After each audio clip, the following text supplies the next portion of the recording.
got you interested in art originally? I've always been kind of interested in art ever since I was like a little kid.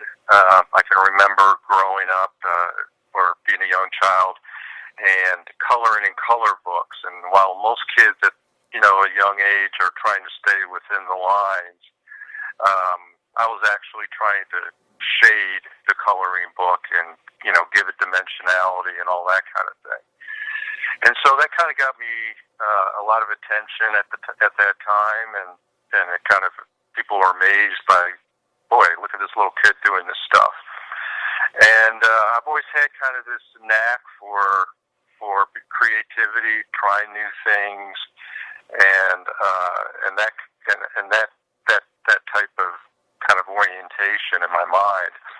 And so over the years, I've kind of developed and harnessed my artwork and my art abilities to where now, I'm doing sports art. Where did you study art at? I didn't study art per se. I'm pretty much a self-taught artist, which I think is an advantage. I was able to, kind of experiment over the years, kind of develop my own style, try different types of styles out there, use different kinds of media.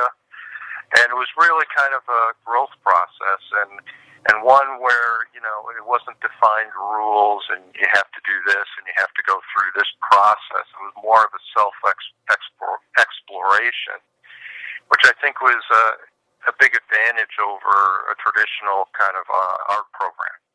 Do you follow any of the rules, or is it kind of just more free flow?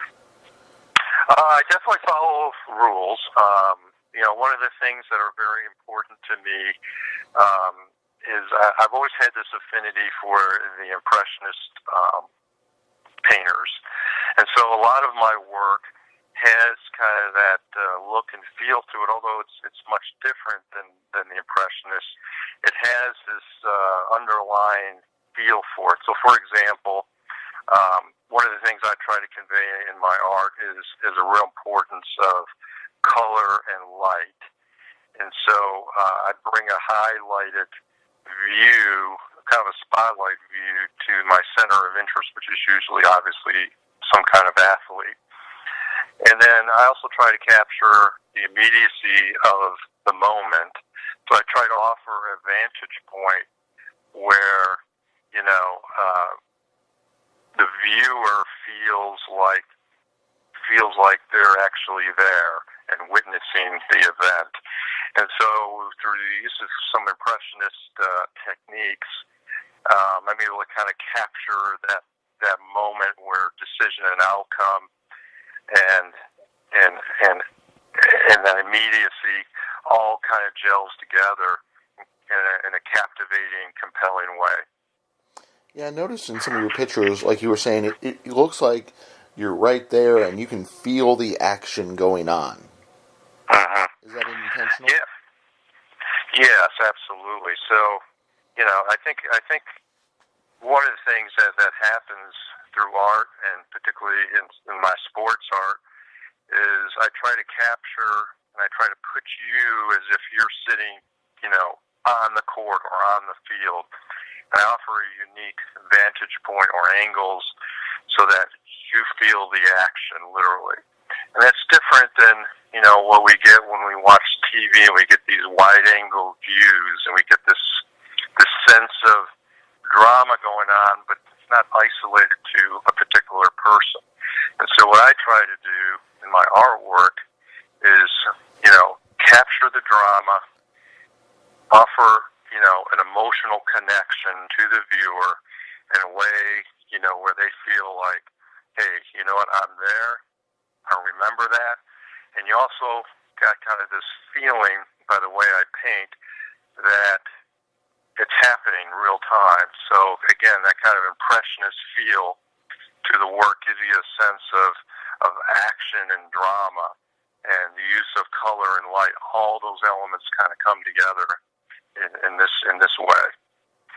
Exactly. It feels more like a movie as opposed to watching it on TV. It feels that that connection with the athlete. so what I try to also do is, bring you to a point of decision or outcome that's bound to happen. So, for example, if I do a painting of Roger Federer, and he's obviously probably the best tennis player of all time. One of my paintings that I did of him, he's approaching the net and he's bringing his racket back, and you can see the intensity in his expression as he's getting ready to return a ball. Or it could be like LeBron James. I capture him, going skyward for a dunk, and you can see the intensity and concentration on his face as he's preparing that dunk, but he's captured midair. And so, you're left with, okay, what happens next? And it's that kind of freeze frame moment that kind of isolates and brings it all together. Did you play sports growing up? Yeah, I sure did.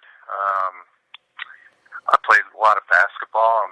I'm actually about 6'6", so I played a lot of basketball as I was growing up, and I was pretty much a gym rat in my 20s.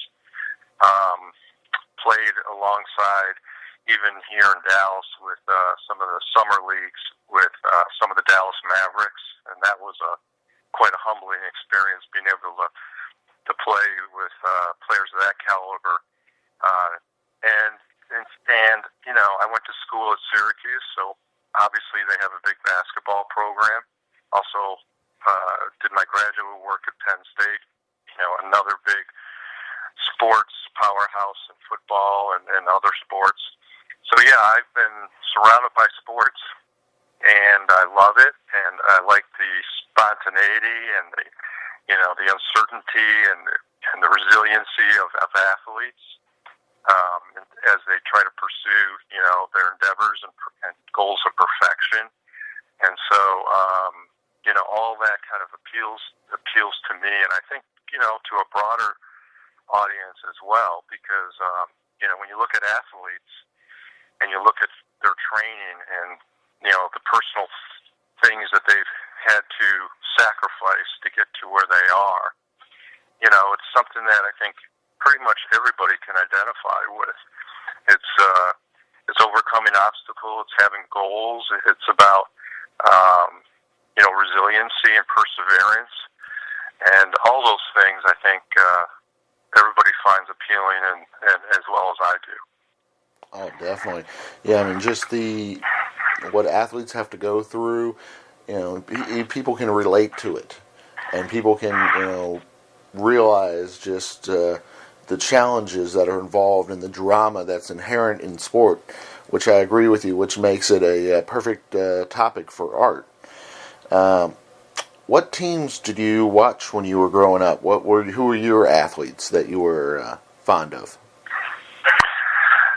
Yeah, so I grew up in upstate New York, and so the Buffalo Bills and the New York Giants were definitely my teams that I followed, and still follow to this day. So some of my favorite athletes over the years have been like Thurman Thomas and Jim Kelly, and going way back, Reggie McKenzie when he played with the Bills.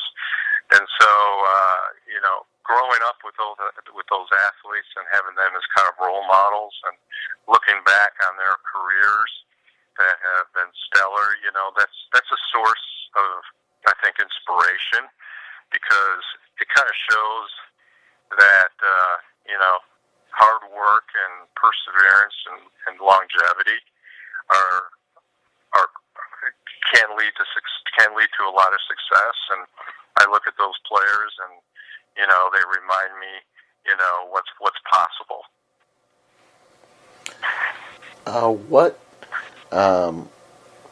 What mediums do you use to convey your art? Yeah, so I primarily paint with acrylic paints and on canvas, and I kind of have my own unique approach. a lot of artists will, in fact, do a lot of sketches and maybe an underpainting. An underpainting is simply kind of doing a sketch without any color prior to applying paint. And so a lot of artists will do things like that, and sometimes I will too. But what I tend to do most is I tend to kind of create my paintings based on a layered approach.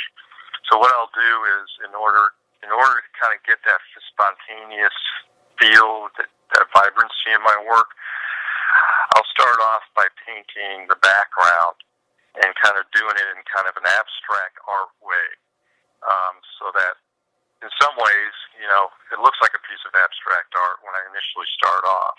So from that background and kind of having a strong light source and understanding and blocking out color, then I can start to add detail a little bit at a time.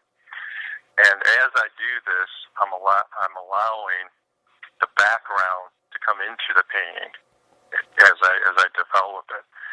So it's not about doing a sketch and going in and painting certain sections at a time. I'm kind of doing it all at once. And what that then allows that to happen is background then becomes integrated with the athlete, and I'll leave some parts unfinished and some parts with the underlying painting coming through, and it provides a really good integrated look, to kind of make the athlete involved with the background and vice versa. And so it's just a technique that I use. I was going to say, it really makes great results. I mean, just like you mentioned before, with the lighting and just the contrast and the athlete, and it really brings them to life.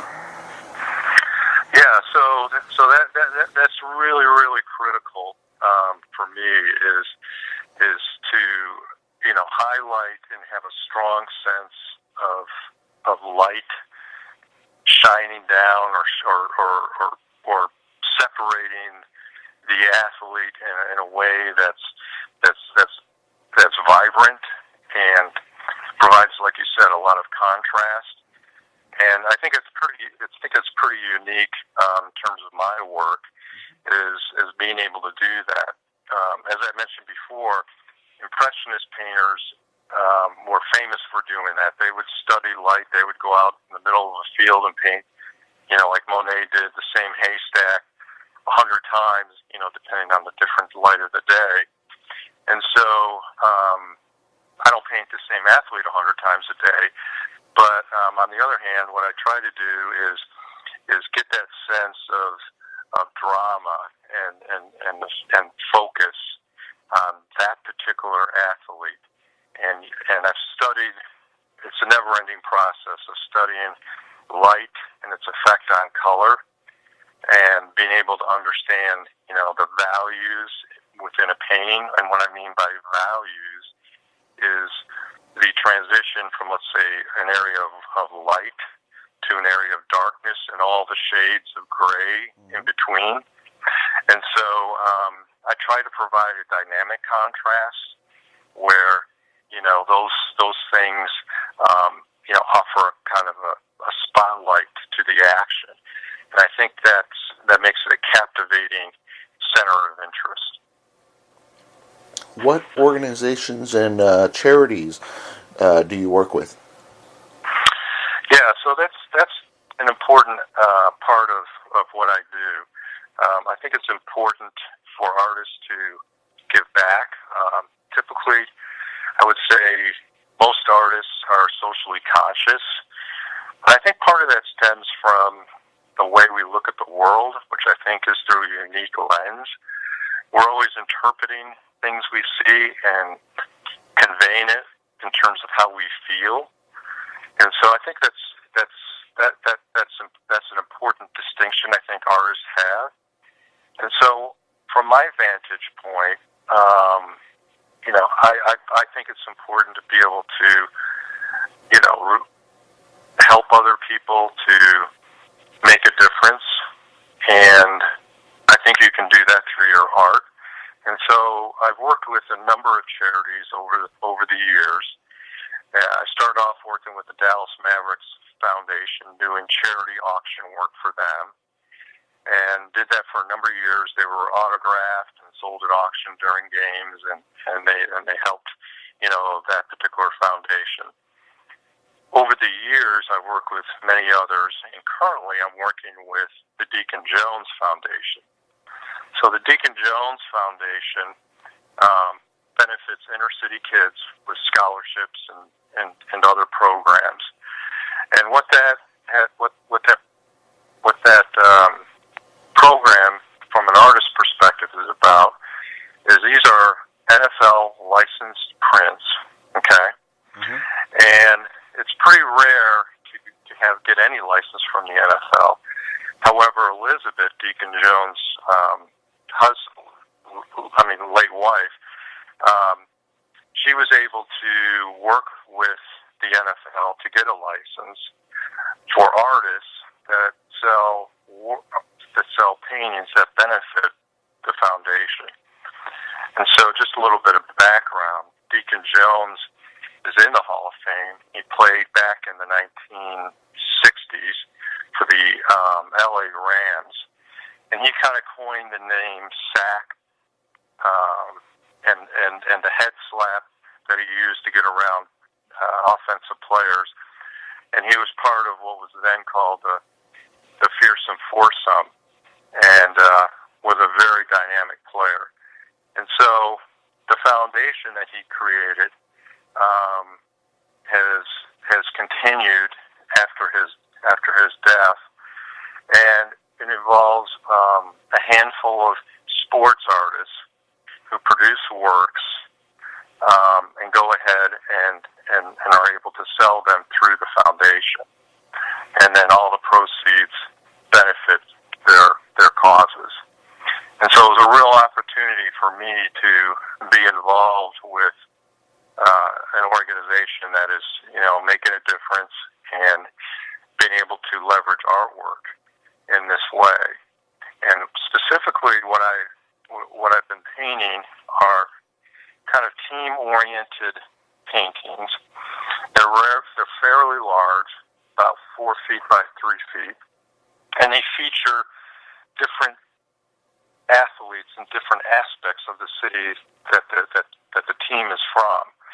So, for example, I have a painting of the New Orleans Saints, and within the New Orleans Saints, I got a picture of Bourbon Street, and then I have a picture of Drew Brees in there. I got a picture of a guy playing a trumpet, celebrating the jazz aspect to the city, as well as some other athletes, all integrated in kind of a montage painting. And so that's a pretty unique way of expressing, kind of the character of the city with its athletes and its team. And so those are actually available. And if anybody's interested, you can visit the Deacon Jones Foundation. You can just look it up on the website, and you can see my work as well as those of other artists. Yeah, I was going to say, that collage sounds like it gives you like a real feeling of, it encompasses the city and the atmosphere of a Saints game. Yeah, and I said, I think it kind of captures, the feeling of your team if you're from that city or you're a fan of that team, and you kind of get a mix of, here's how the team and the players, are part of the vibrancy of the city itself. Another painting I did was of the Pittsburgh Steelers, and their logo with the diamond, the colored diamonds. Yeah. And around each of the diamonds, I have like one of the classic players, from the 70s, whether it's Franco Harris, Terry Bradshaw, Mean Joe Green. And then I've also integrated it with current players, like Big Ben and others. And then I have an image of kind of like an old steel mill in the background. And so it's kind of a combination of all those things, the past, the present, and the future, that I think makes these pieces pretty unique. And then, of course, the ones of the Bengals or the Browns are just the fans crying with bags on their heads. Well, that was pretty easy to do. It would just be a brown canvas. Exactly. Those two. Yeah, I was going to say I'm here in Cincinnati, so we can't throw too many stones at Cleveland, but because we ain't had much luck either. But yeah, definitely between the two, it's. Whew. So how do? Well, I'm from Dallas, so you know the Cowboys haven't. They've had some rough don't have patches. a stellar record in recent times either. So Exactly, and then you got your guy Cuban who isn't officially tanking, but he's like, I understand why people tank, but I'm not officially tanking, that kind of thing. So yeah. Well, at least he's being honest. That is true. You got to give him that. I do appreciate his honesty with it. So how do people get a hold of your art? So I sell most of my work through prints, and those prints are available online. They can go to my website. It's called customsportsart.com. So customsportsart.com. And on my website, you can order prints on a multitude of media, everything from canvas to fine art paper to even metal. Metal prints. Imagine that. That's quite a statement. Yeah. Yeah, it's really interesting. They're printed on aluminum, and then there's a frame put on the back of it, and it kind of hangs on the wall. And aluminum offers a lot of ability to, give kind of that different look, as well as being able to do more saturated images. Mm-hmm. So what that means is, a lot more color vibrancy. So my work looks really, really good on aluminum. And on my website, you can also get different sizes. There's at least a dozen different sizes, from large, medium to small. You can get them framed, however, whatever options you want. And so we offer kind of a one-stop shop. So if you're interested in sports art, you want to have something that defines your space and your passion, we may have an option that fits your need. Who would you like to thank for their help and support with your art?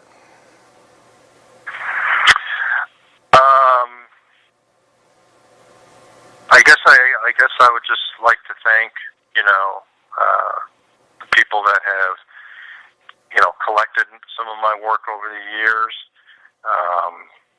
particularly those that are sports fans. I sell a lot of my work to like businesses, as well as let's say healthcare clinics, those kinds of avenues. But what I really, really like is when people identify with a specific piece and they're a fan, and they go ahead and they buy a piece from me. And the reason I like that so much is, I think that's important for an artist is to have people that are like sports fans, people that rally around you and support you and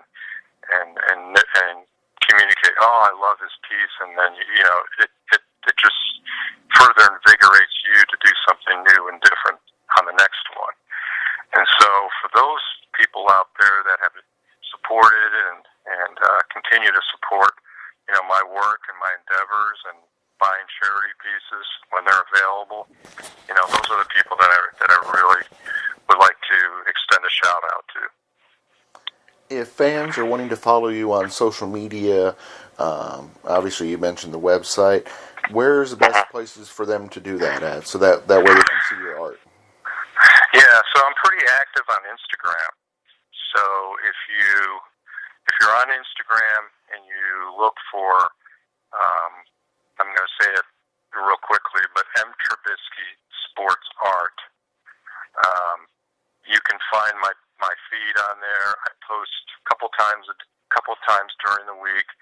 I also write a blog at least once a week that appears, on my website, and I cover different topics where sports, opinions, and art mix. And people may find that rather interesting to read as I kind of comment on my artwork and some of the commentary and current events that are happening in sports. So those two are probably the main ways that you can follow me and see my evolution. Sounds great, Mark. I'd like to thank you for being on our show today. Okay, well, I appreciate it, and it's my passion, and I like to communicate, what I have to offer, and hopefully people can find me and share in that as well. Sounds great. Thank you, sir.